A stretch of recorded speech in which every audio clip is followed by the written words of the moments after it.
This is a simple plywood base for a pair of Bowflex 552 dumbbells. The cradles are strapped onto the plywood.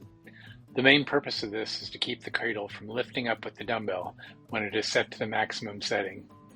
Here's a clip from my other YouTube video that demonstrates the problem. I've found that when the max weight is selected, the cradle sometimes catches, even when both appear to be set correctly. This is because the cradle has no plates to weigh it down at all. Usually shaking it a bit releases it.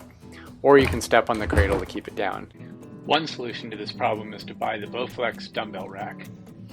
But if you don't have the space for the rack or don't want to spend the money, this is a simple and less expensive alternative.